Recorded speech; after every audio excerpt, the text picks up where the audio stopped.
soldiers were ordered to guard a grave of a dead man. But why? Well, stay to the end and Grandma Goodie will explain it. Hi, kiddo. I'm Grandma Goodie, and I'm here to tell you a Bible story. First, I need a drink of lemonade. I love lemonade. Well, this is a really exciting one. But you have to know at the very beginning that at the start of this story, Jesus is dead and buried. None of it'll make sense unless you know that. The day before, Jesus had been nailed to a cross, and he died, and that was proven because the Roman soldier put a spear into his side and into his heart to make sure that he was dead. So he was dead. Some of his friends carried him, wrapped him up in cloths, put him in a stone cave and rolled a giant stone in front of it.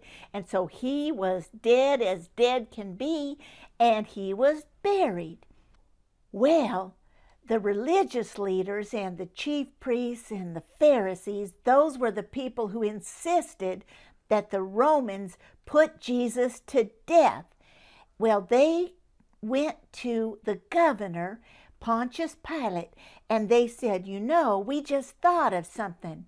Before that liar, and they were talking about Jesus, calling him a liar when he wasn't.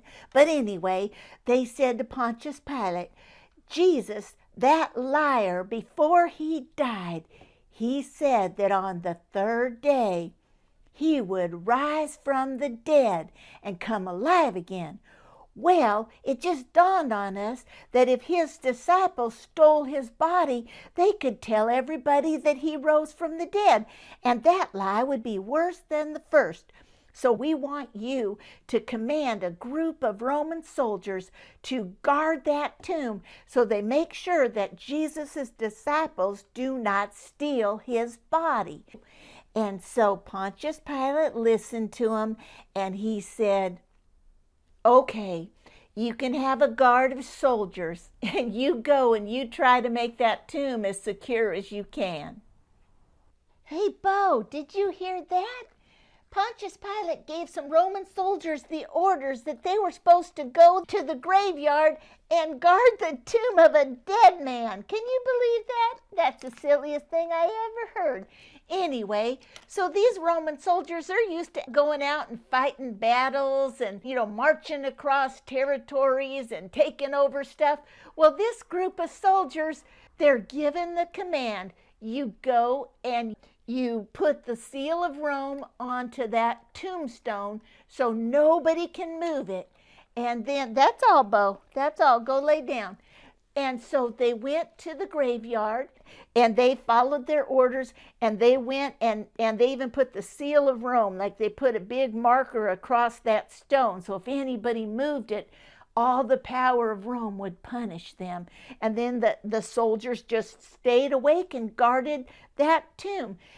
The rule was that if you were guarding a prisoner and they escaped, that then the soldier who was guarding that person would have to take the punishment. So they took this very seriously. They didn't want to lose a dead man because they might get killed as punishment. And on the morning of the third day, all of a sudden, there was a flash of like lightning, and an angel appeared, and at the very same moment, there was a great earthquake. And the soldiers, they were terrified. They saw this angel, and the angel, he rolled the stone away, and he just sat right on top of it. And it says that the soldiers were so terrified that they were like dead men. They must have passed out cold and just were unconscious there. And now they didn't know there were some women, friends of Jesus, who had come thinking that they might be able to anoint his body with perfumes if they could get in. And the angel talked to him and told him, Jesus isn't here. He's risen from the dead, just like he said he was going to do. And he said, you go tell his disciples tell them to go up to Galilee and he'll meet y'all up there. And so the women ran off, and the soldiers were they didn't know what to do. So some of them ran back, and they went to the chief priests right at daybreak, and they told them everything just as it had happened. And so they told them all about the earthquake and the angel and the stone rolling away and hearing that Jesus was risen from the dead.